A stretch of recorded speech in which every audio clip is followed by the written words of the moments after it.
Welcome back, viewers. You're watching WION World is One. This is World DNA, the show that gets you ahead of the rest. I'm Shubin Chandna. And I'm Jyotsna Kumar. On the show today, White House has said that mass layoffs of U.S. federal workers will begin within 2 days. And this as lawmakers trade blame over the first government shutdown in almost 7 years. We'll get you all the details on that story on the show. And on the other side, 3 people have been arrested in Berlin for allegedly planning attacks on Jewish and Israeli sites. There have been links which have been found for the people who have been arrested. We'll bring you all the details as we start with World DNA. Let's start with the headlines first.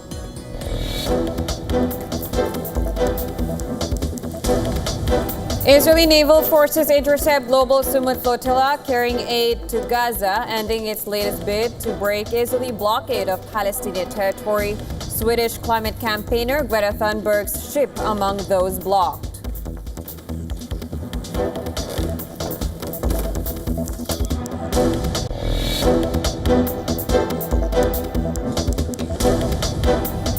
Donald Trump signs an order vowing to defend key ally Qatar against extraordinary move following Israeli strikes on the Gulf state last month. Qatar's foreign ministry hails Trump's move.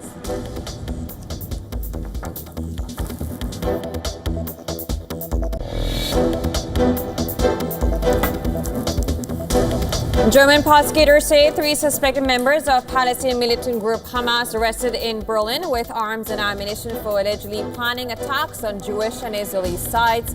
Hamas denies any connection.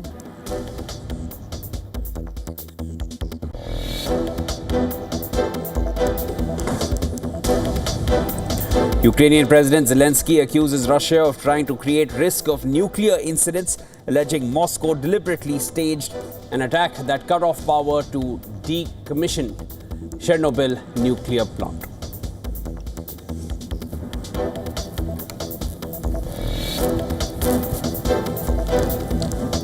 White House warns of imminent firings of public sector workers as the government shutdown begins. Vice President J.D. Vance acknowledges risk of layoffs if shutdown persists, but says no final decisions have been made.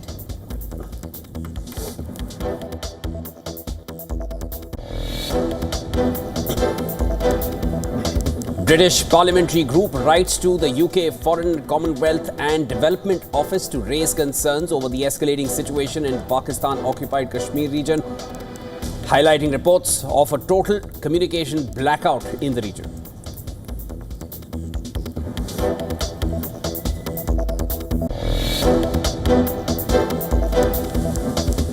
Singapore police say singer Zubeen Garg died while swimming in waters off St. John's Island and not while scuba diving. Adds copy of autopsy report provided to Indian High Commission rules out foul play.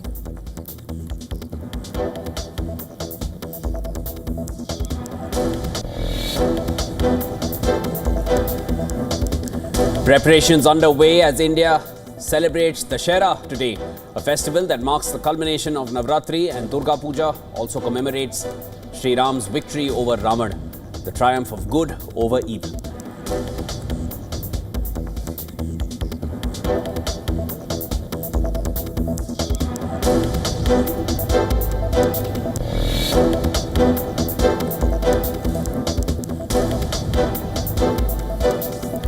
Gold extends its rally to a 5th consecutive day, reaching new highs as traders anticipate a Federal Reserve rate cut and react to the ongoing U.S. government shutdown.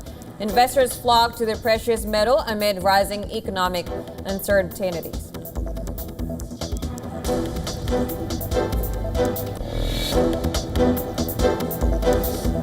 Australia begin their Women's World Cup title defense with a win. Ash Gardner strikes a superb lower order century as the defending champions beat New Zealand by 89 runs in Indore.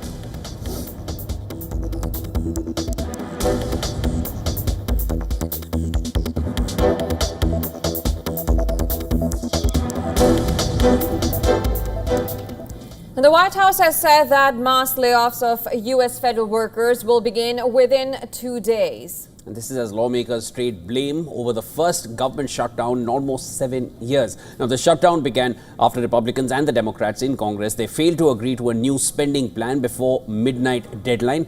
And there's little sign now that either side is willing to compromise even now. Well, Senate Democrats who are demanding extended health care subsidies for low-income families refused to help the majority Republicans approve a House-passed bill that would have reopened the government for several weeks while negotiations continue. Voting in the Senate is now adjourned until Friday, meaning hopes for a quick resolution are dim. Around 750,000 federal employees are expected to be placed on a kind of enforced leave with pay withheld until they return to work. Essential workers, such as the military and border agents, may be forced to work without pay, and some will likely miss their checks beginning next week. The crisis has higher stakes than previous shutdowns, with Trump racing to enact hard-right policies, including slashing government departments and threatening to turn many of their furlough into mass firings. The spokesperson, Caroline Devet, told reporters that the administration was working with agencies across the board to identify where cuts can be made, adding that layoffs are imminent. Unfortunately, because the Democrats shut down the government, the president has directed his cabinet, and the Office of Management and Budget is working with agencies across the board to identify where cuts can be made. And we believe that layoffs are imminent. They are, unfortunately, a consequence of this government shutdown. U.S. Vice President J.D. Vance acknowledged the situation could escalate quickly into layoffs if the shutdown continues, even as he said that no final decision has been made about whether certain workers will be laid off or furloughed. And I think that the Democrats, if they're so worried about the effect this is having on the American people, and they should be, what they should do is reopen the government, not complain about how we respond to the fact that Chuck Schumer and the Democrats have shut down the government in the first place. Well, for more on this, our correspondent Susan Tanani sent us this report from New York. The partial U.S. government shutdown continues after Congress failed to reach a funding deal, with Republicans and Democrats deadlocked over enhanced Obamacare subsidies. Federal workers will bear the brunt. Layoffs are imminent, though essential agencies and services remain open for now.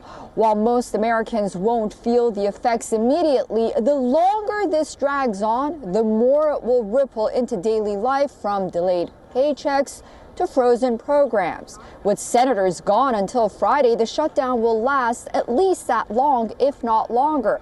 And all eyes are now on what concessions, if any, can break this stalemate. Susan Tehrani reporting from New York for WION World is One. 3 people have been arrested in Berlin for allegedly planning attacks on Jewish and Israeli sites. In a statement, the federal prosecutors say the suspects were foreign operatives of Hamas who have been involved in procuring firearms and ammunition for the organization in Germany. But Hamas has denied any connection to the men. Now, according to the prosecutors, an AK-47 assault rifle and several pistols, along with a stash of ammunition, was seized when the suspects were arrested. They said that the weapons were to be used by the group for deadly attacks targeting Israeli or Jewish institutions in Germany. Interior Minister Alexander Dobrindt hailed the law enforcement officials for averting a terrorist threat. Dobrindt told reporters in Brussels that those arrested had been under surveillance by authorities for several months. A few months ago, a known terrorist suspect with links to Hamas entered Germany. Since then, this person has been under surveillance and has attempted to obtain weapons and ammunition to carry out an attack. Today, weapons and ammunition were also seized. We believe that this threat was real. We believe that the actions were carried out in time to arrest these individuals. Now, 2 of the suspects were partially identified as German citizens. The third was described as Lebanese-born. They will appear in court on Thursday. Hamas's activities and any organization linked to the group are banned in Germany, which is traditionally a staunch Israeli ally. Lately, the country has seen a growing number of anti-Semitic incidents.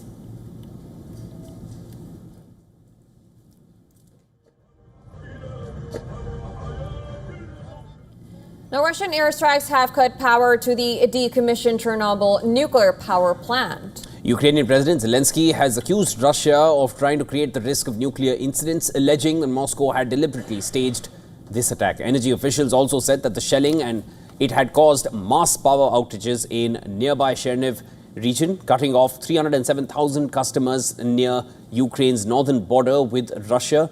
Now, Ukraine's energy minister has announced that electricity at all facilities, including the new safe confinement structure, had been restored. She stressed that radiation levels remain within control limits and pose no threat to the population. Meanwhile, mourners attend the funeral of two small boys and their parents who were killed in a Russian drone strike in Ukraine's northeastern Sumy region a day earlier. Russian Defense Minister Andrei Belousov and his North Korean counterpart unveiled a monument outside Moscow to the Korean partisans, allies of the Red Army during World War II. This monument can rightfully be called a symbol of the unbreakable brotherhood of our peoples. During years of brutal trials, our Korean comrades marched alongside the Red Army toward long-awaited victory, independence, and the rebirth of their homeland. Today, the participation of Korean soldiers in the liberation of the Kursk region from Ukrainian neo-Nazis has become a confirmation of the comprehensive strategic alliance between our countries. Russia and North Korea ties have expanded in recent times, with North Korean leader Kim Jong-un offering in June his unconditional support to Russia in the conflict in Ukraine. France has detained two senior crew members of a tanker linked to Russia, which data showed was off the Danish coast last month during mysterious drone flights. The Boracay, a Benin-flagged vessel blacklisted by the European Union for being part of Russia's sanction-busting shadow fleet of aging oil tankers. It was stationed off Denmark from the 22nd to the 25th of September. The drones have been sighted across Denmark, including over military sites, since September 22nd, prompting brief closures at several airports and a ban on all civilian drone flights until Friday.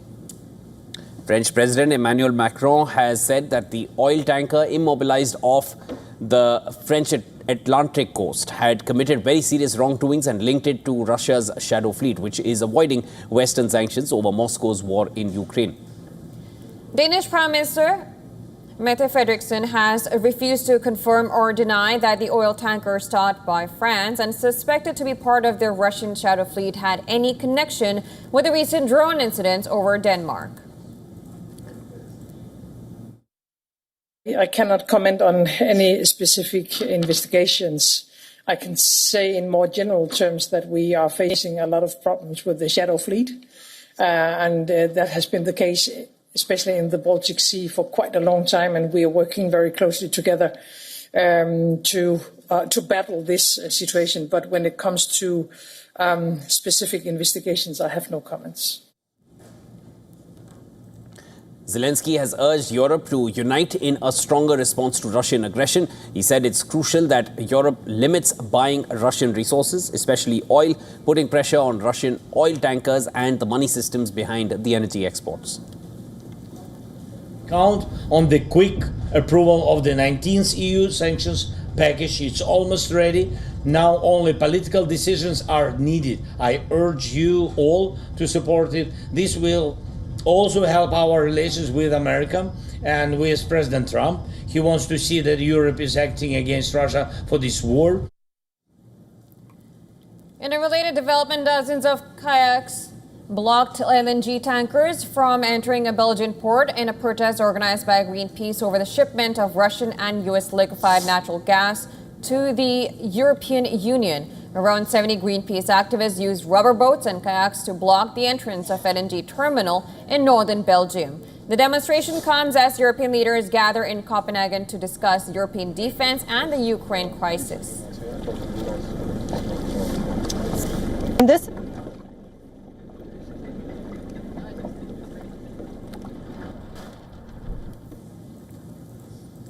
Russia has rejected the return of United Nations sanctions on Iran, stating it doesn't recognize the snapback mechanism.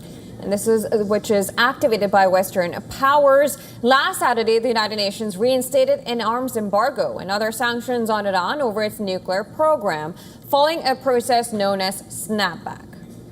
UK, France and Germany initiated the snapback process at the UNSC over accusations that Iran violated a 2015 deal that aimed to stop it from developing a nuclear bomb. Iran denied seeking nuclear weapons.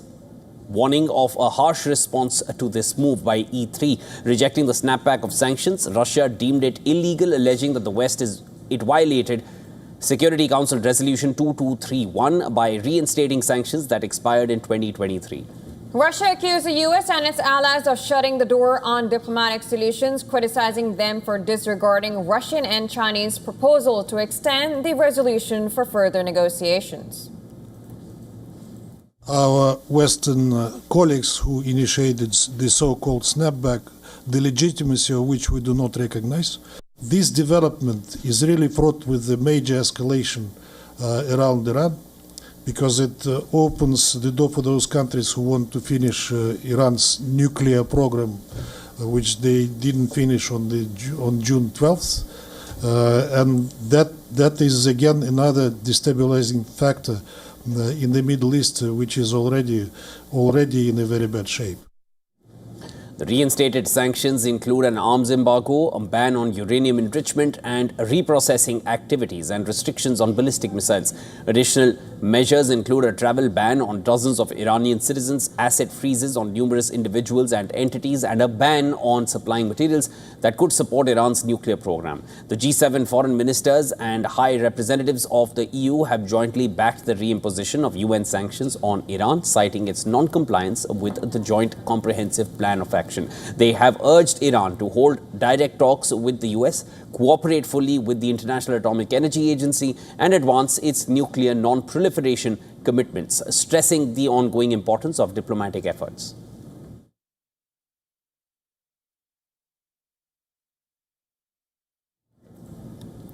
Now, Israeli naval forces have intercepted an international flotilla attempting to deliver aid in Gaza. And the mission, which included over 40 civilian boats and hundreds of activists, including Swedish climate campaigner Greta Thunberg, was stopped roughly 70 nautical miles from the war-ravaged enclave.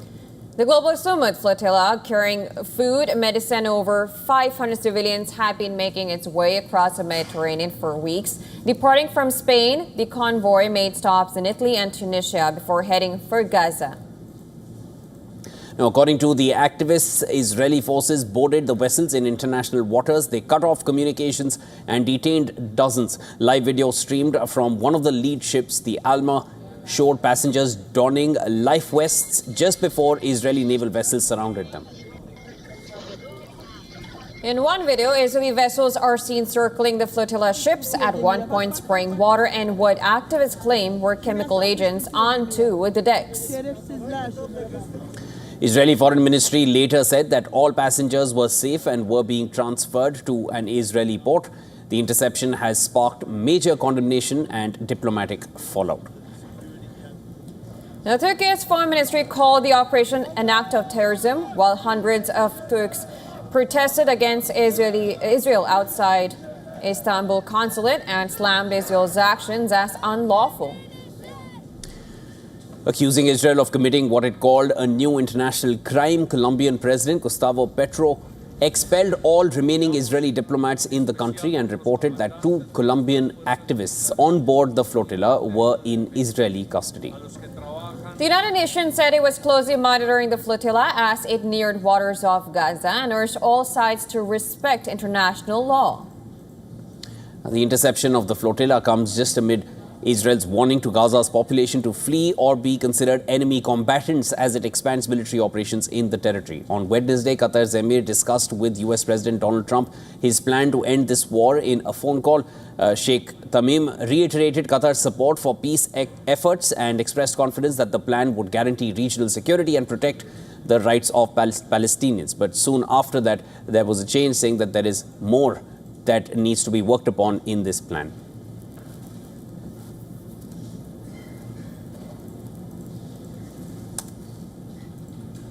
And for more on this, we're now being joined by retired Colonel Daniel L. Davis from Sterling, Virginia. Colonel Davis is a military expert and host of Daniel Davis Deep Dive on YouTube. Thank you so much.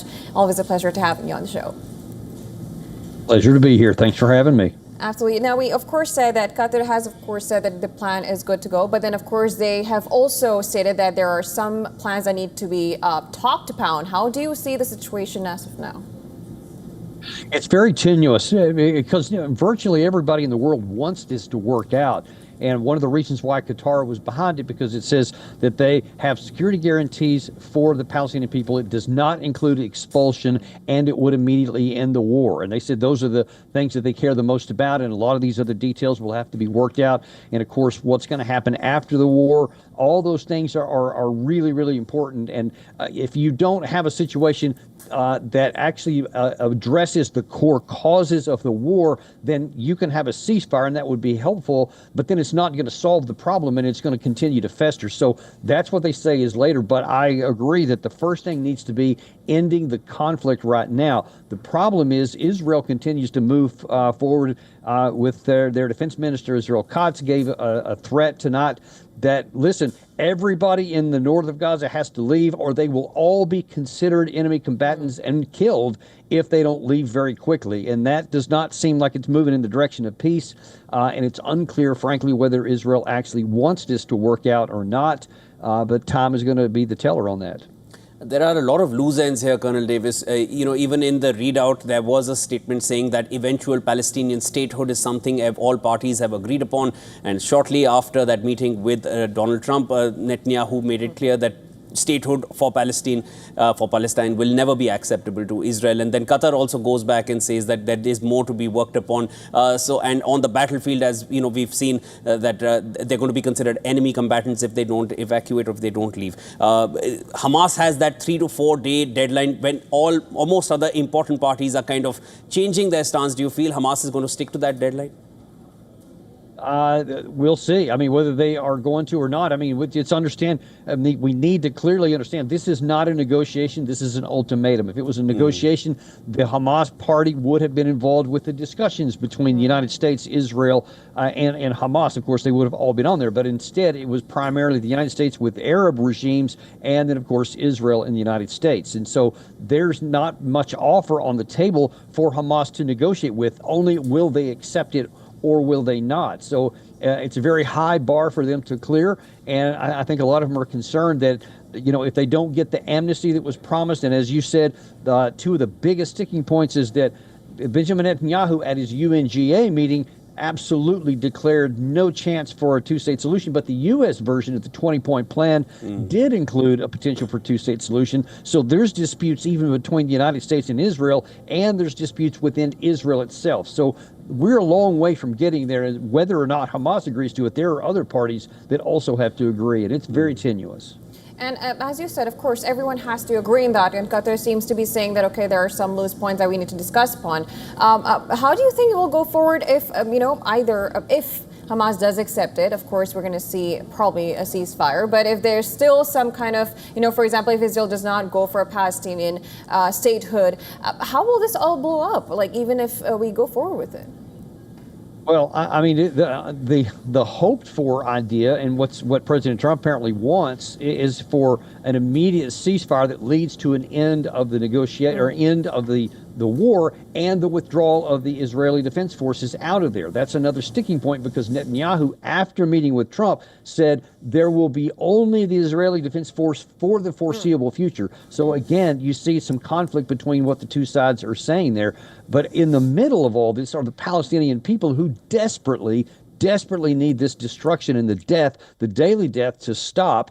And they seem to be the ones that aren't paid much attention to in here, and they ought to be the focus of this. And I really, really hope that somehow we can find the political will from the United States, Israel, and the Arab regimes to bring this thing to an end. Let's get the ceasefire first, and then, like Qatar said, we can worry about the other things. But the first thing, we've got to get the killing stopped. All right, Colonel Davis, thanks so much for joining us here on World DNA. Always a pleasure speaking with you, getting all your insights from your rich history and serving in the forces and understanding regions better. That was Colonel Daniel Davis joining us here on World DNA. My pleasure. Thanks for having me. All right, with that, we'll be going in for a very short break on World DNA. We'll be back with more updates, news and updates from around the world on the other side. Keep watching Beyond World is Fun.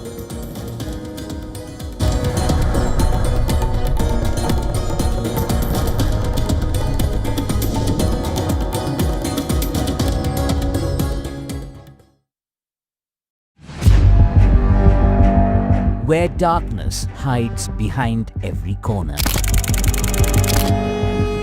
Where the truth is stranger than fiction. A show that dives deep into the stories which shock and mystify. Unsolved murders, psychopaths who defy explanation, international war crimes, and millions swindled in financial fraud. The victims, the accused, and the sinister plot. Prime Crime is your front row seat to darkness.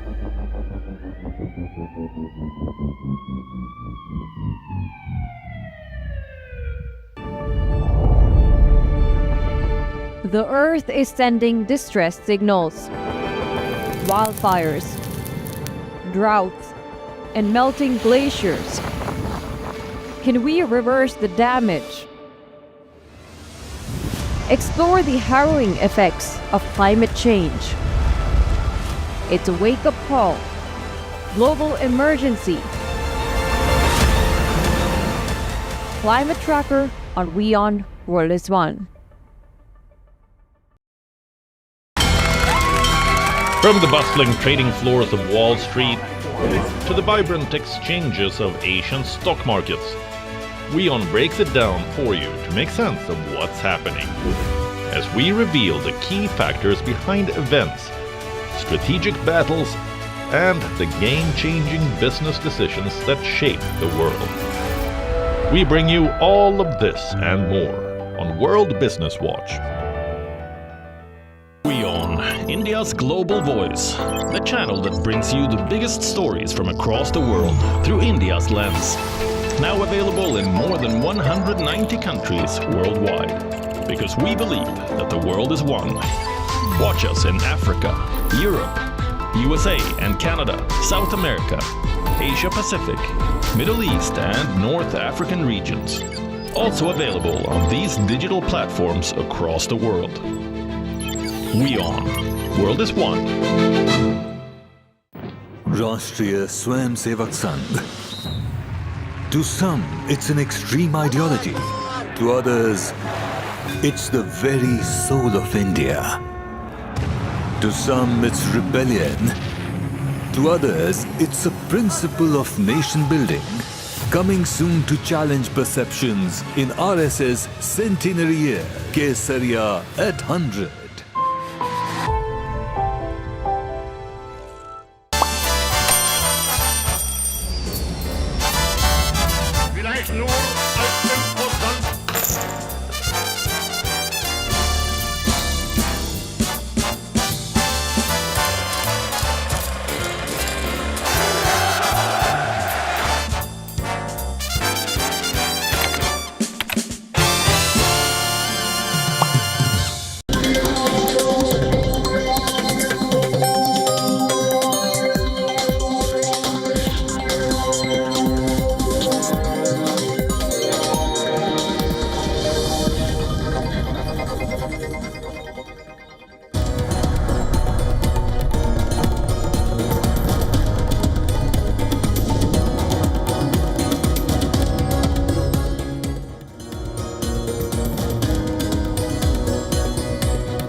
Welcome back. You're watching World DNA with Jyotsna. I'm Shivan.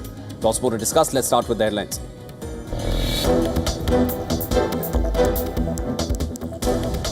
Israeli naval forces intercept global Summit flotilla carrying aid to Gaza, ending its latest bid to break Israeli blockade of Palestinian territory. Swedish climate campaigner Greta Thunberg's trip among those blocked.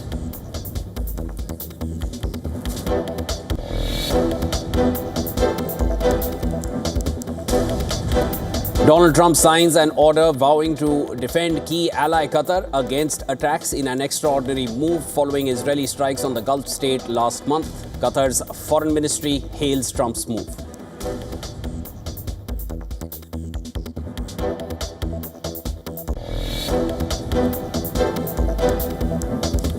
German prosecutors say 3 suspected members of Palestinian militant group Hamas arrested in Berlin with arms and ammunition for allegedly planning attacks on Jewish and Israeli sites. Hamas denies any connection.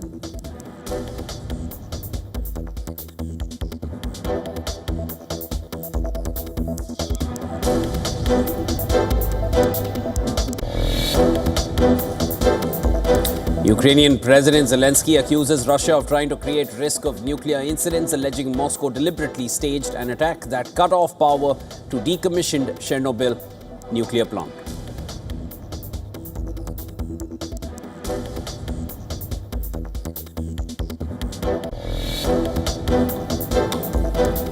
White House warns of imminent firing of public sector workers as the government shutdown begins.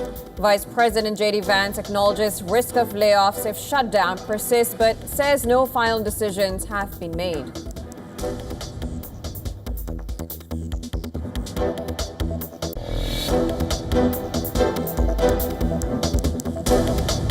British parliamentary group writes to the UK Foreign, Commonwealth and Development Office to raise concerns over the escalating situation in Pakistan-occupied Kashmir, highlighting reports of a total communications blackout in the region.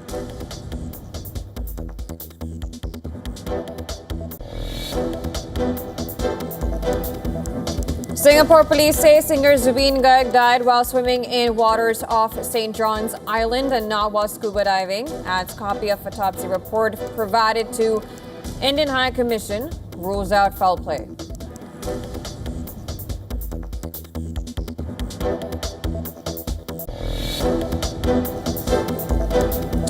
Modi extends greetings on Vijayadashmi while saying that it celebrates the victory of good over evil and righteousness over falsehood.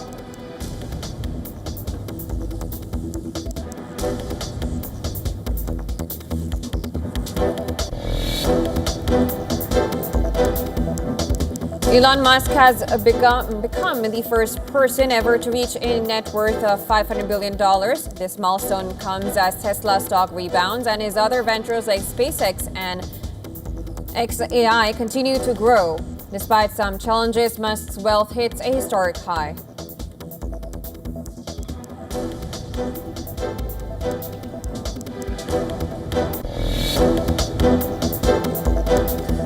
Arsenal maintain their perfect start to the Champions League. Gabriel Martinelli inspires a 2-0 win for the Gunners over Olympiacos.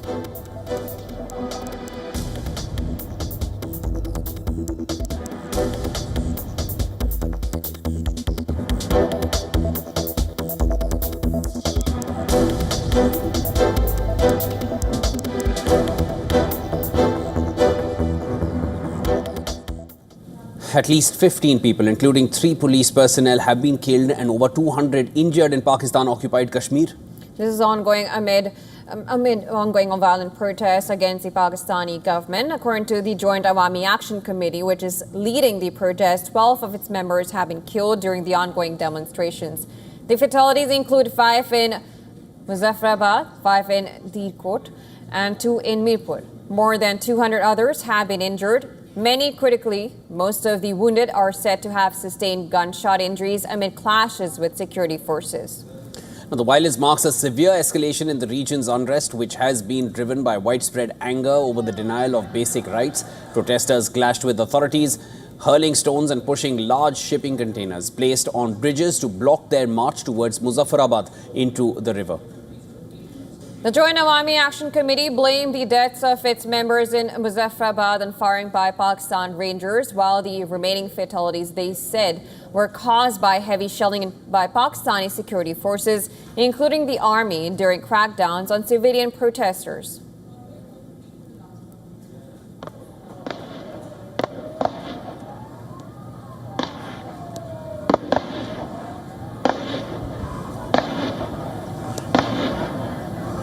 The unrest has brought the region to a standstill, with markets, shops, businesses and transport services completely shut down. PoK leader Chaudhry Anwarul Haq and Federal Minister for Parliamentary Affairs Tariq Fazal Chaudhry extended an invitation to the Joint Awami Action Committee for dialogue in an effort to calm the ongoing unrest in the region. A 3-day shutdown strike was announced after talks with the PoK government and federal ministers collapsed last week over issues including any privileges and reserved seats for refugees. Meanwhile, a British parliamentary group has written to the UK Foreign Office expressing serious concerns about the escalating situation and communications blackout in Pakistan-occupied Kashmir. noting that the blackout has caused significant anxiety among his constituents with family in the region.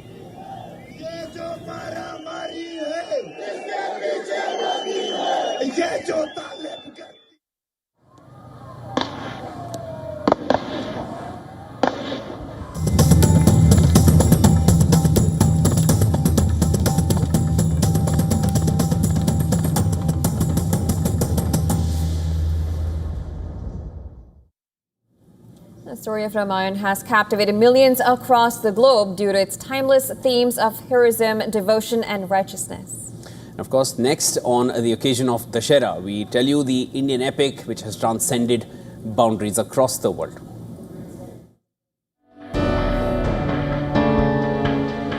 There are hundreds of tellings and retellings of the Ramayana. It is a cultural phenomenon that transcends boundaries and speaks to each of us individually and uniquely. This is the historic city of Ayutthaya. The second capital of the Siamese kingdom, now Thailand, is named after Lord Ram's capital of Ayodhya. The great epic is believed to have reached this region as early as the 7th century through trade routes from South India. Buddhism was the main religion of the kingdom of Ayutthaya. But Hindu scriptures like the Ramayana had a major influence too. Most Southeast Asian countries have a regional version of the Ramayana. In Thailand, the epic is known as Ramakien or Ramakien. The Ramayana traveled outside of India. So, for example, there is Thailand, which has the Ramakien. For 400 odd years of Chakri rule, the capital of Thailand was known as Ayutthaya, similar to Ayodhya. And the earlier name of Thailand, please recall, was Siam, which is derived from the word Shyam, a word which implies the dusky color of Ram. Interestingly, the institution of the Thai monarchy has its roots in Hinduism and Buddhism. The reigning Chakri dynasty was founded in 1782, and the monarchs from this dynasty are called the Rama kings. This group of men are performing the traditional Kecak dance in Bali, Indonesia.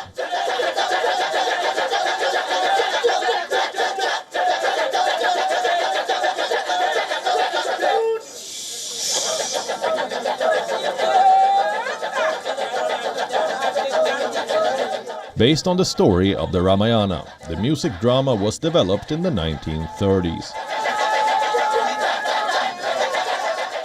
The performance depicts a battle from the Ramayana, in which the monkey-like Vanaras, led by Lord Hanuman, help Lord Ram fight the evil Ravan.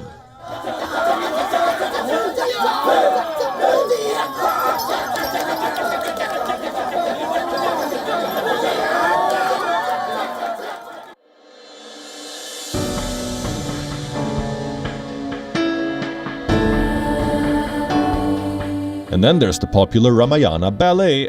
Since 1961, it has been performed regularly at the Hindu Prambanan temple on the border of Yogyakarta, the central Java provinces.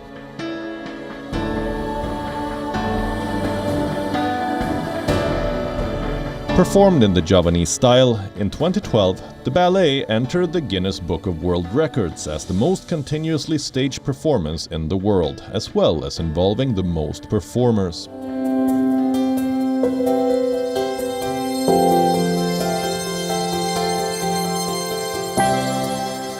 Have you heard of the tale of Ravana's daughter, Subanmacha, who tries to stop Hanuman from building the bridge to Sri Lanka? Instead, she falls in love with him. It can be found in Cambodia's poetic adaptation of Ramayana, Riamker, which means glory of Rama.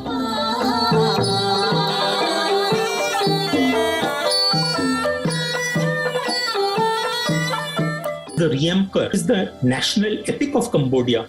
In this version, we have a completely new character also called Sovana Macha, a mermaid who Hanuman meets on his journeys. And of course, Riamker is not just a literary work, but is also retold through sculptures, paintings, dance drama, including adorning the walls of the great Hindu temple, which later became a Buddhist place of worship, Angkor Wat. Located in northern Cambodia, Angkor Wat is said to be the largest religious monument in the world. Built in the 12th century by King Suryavarman II, the vast religious complex is steeped in history and legend. Sculpted scenes from the Ramayana and the Mahabharata adorn the temple walls. It is a bridge to the past and a famed example of cultural transfer. The epic Ramayana has been one of the greatest influences in Southeast Asia.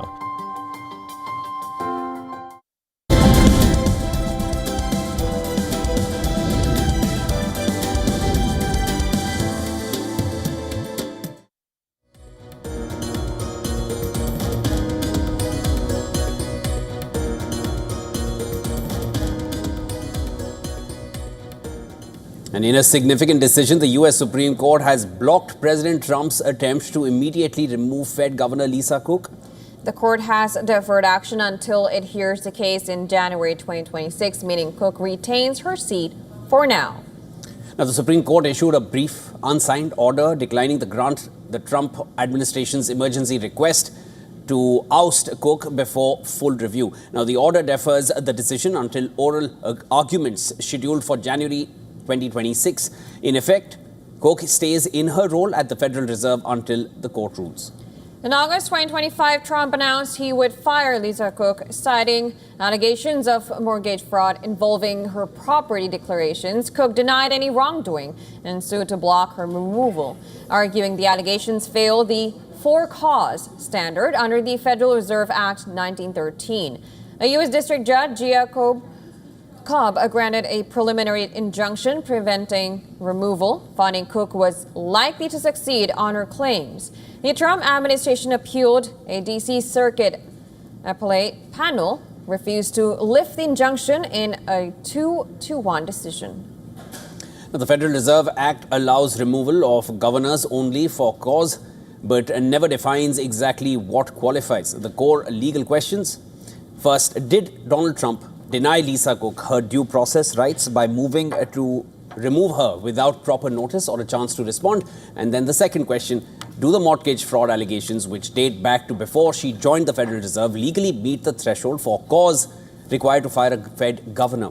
Now, these are the questions which have been raised. Legal scholars see this as a test case for the limits of presidential authority over an independent central bank.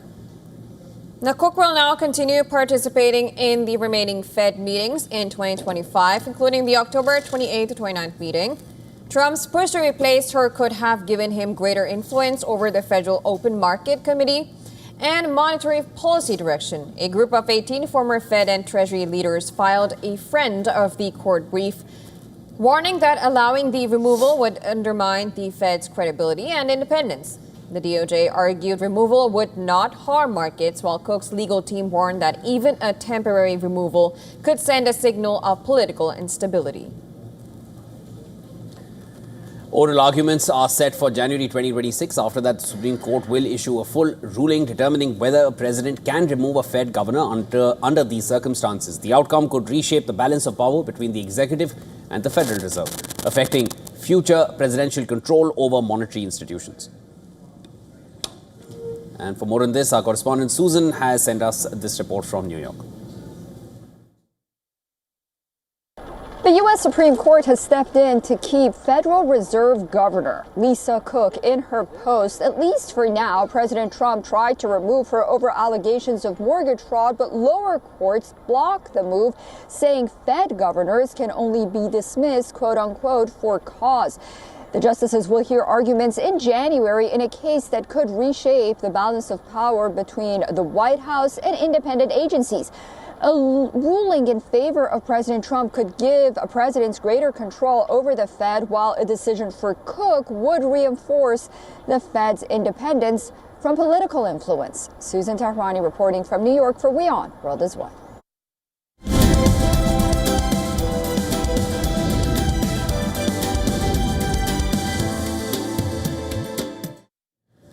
Meta platforms are making a significant change to how they use artificial intelligence.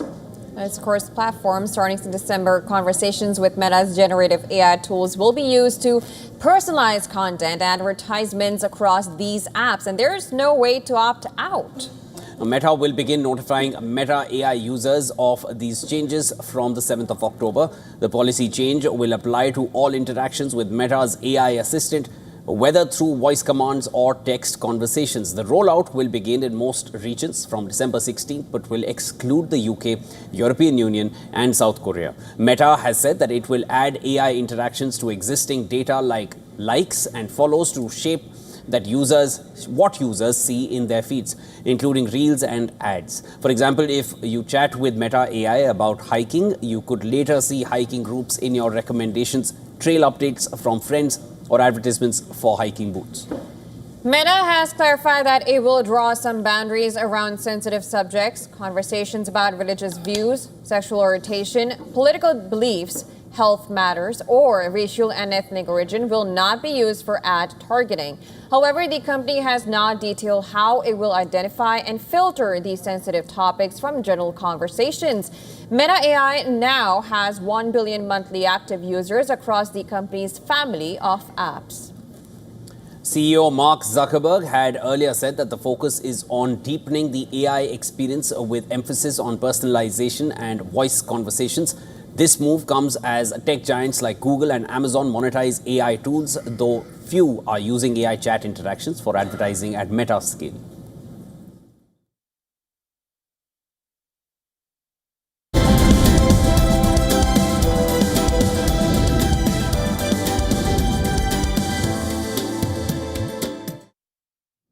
Not just days after triumphing at the Asia Cup in the T20s, India will now shift focus to the longest format of the games as they will take on the West Indies. This is in a two-match series which begins today. 4 players who featured in the Asia Cup are playing the longer format against the West Indies. Captain Shubman Gill, Akshar Patel, Kuldeep Yadav and Jasprit Bumrah. Ahmedabad could offer one of the greenest home pitches of recent seasons. The primary reason for the grass cover is the composition of the soil.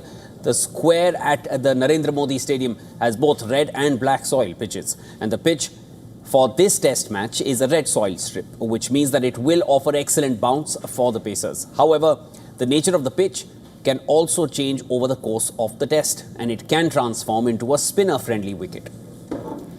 India's most recent test series at home was a humiliating 3-0 defeat to New Zealand last year, which ended India's 12-year unbeaten run at home. Every series, I think we're playing in India after almost a year. The last series that we played here was also, I think, around this time in September, October. And any series that we play anywhere in the world is as important to us as any series. And yes, we'll be able to. Yes, we will be looking to dominate the series like any other series or any other match that we play.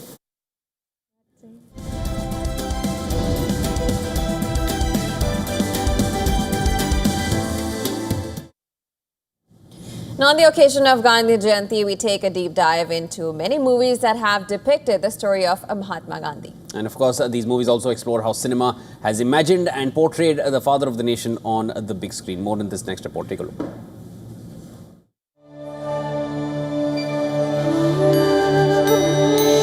Mohandas Karamchand Gandhi, better known as Mahatma Gandhi, has inspired many with his ideology.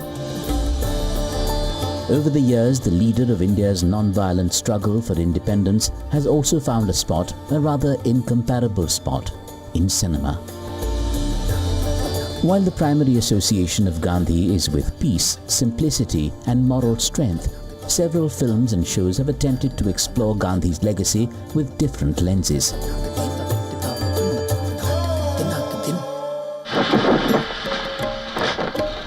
For many in the West, Ben Kingsley's portrayal in Richard Attenborough's Gandhi remains iconic. He is the definitive Gandhi, and rightly so. Kingsley's performance earned him several fans and even an Academy Award. The movie won 8 Oscars. Released in 1982, the film pictured Gandhi as the epitome of spiritual leadership. It explored Gandhi's commitment to non-violence. While the film attained cult status, critics have argued over the years that the film largely glossed over Gandhi's controversies and contradictions. Get down here! Has it mattered that he's a Parsi and you are a Muslim and I a Hindu? Why should it matter whether they are Christians or that they speak Tamil or Telugu? Helmed by Shyam Benegal, The Making of the Mahatma is yet another film that sheds the spotlight on Gandhi's journey. The movie, released in 1996, revolves around the leader's early years in South Africa. Interestingly, while most films focus on Gandhi's activism in India, not many explore this facet of his life. Rajit Kapoor stepped into the shoes of a young Gandhi and won accolades for his portrayal. The film focused on the formative years of Gandhi and, in a way, humanized his legacy. It showed his journey from a barrister to becoming a pioneer of non-violence. Caught in a web of racism and understanding his own political voice, particularly his idea of satyagraha, which means non-violent resistance, Kapoor delivered a restrained performance.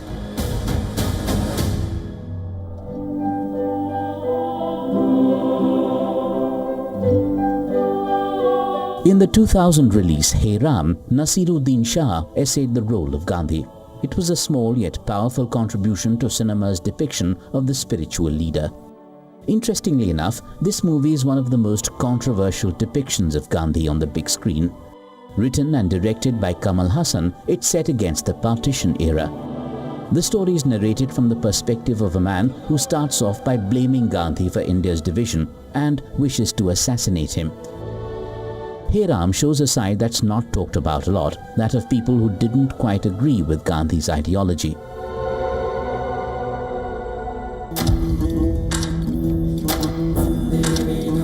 Gandhi ji के ऊपर लिखी गई हर किताब तुम्हें यहाँ मिल जाएगी.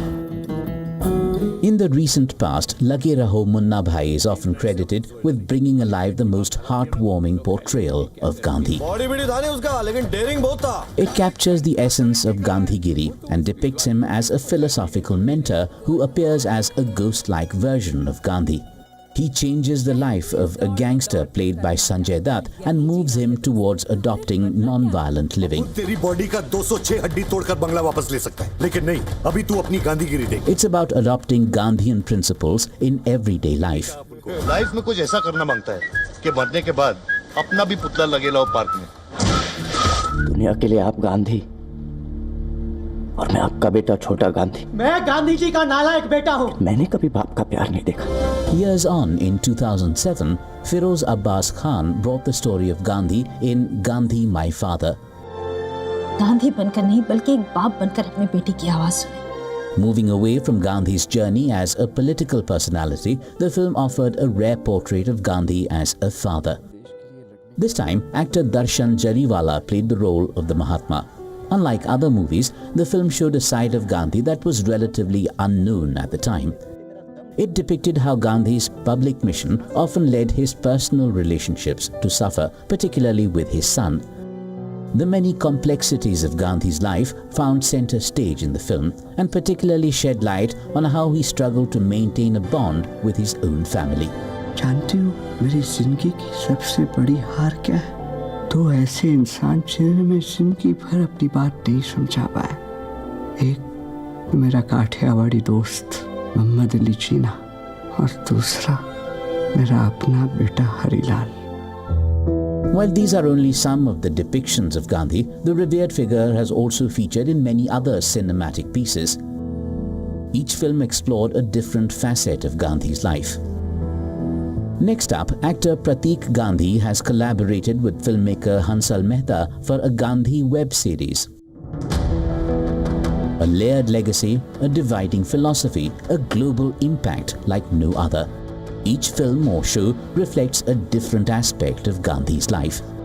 The productions also tell a tale about the times they are made in. And while Gandhi's depiction on screen continues to be talked about, it's interesting to see how the Gandhi story sometimes inspires devotion and at other times triggers a debate. Perhaps that's the complexity of a life lived simply.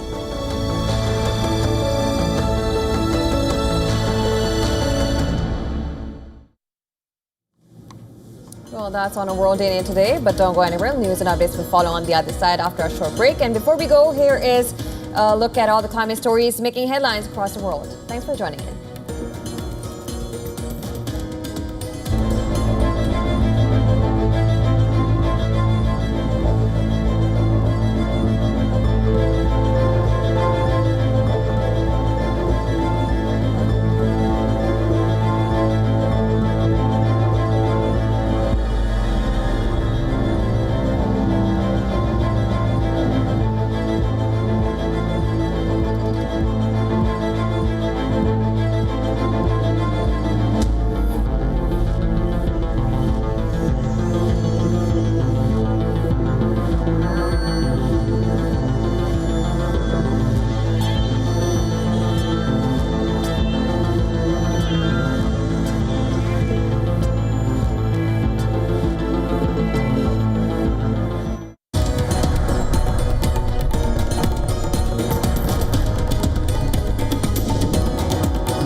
The Earth is sending distress signals.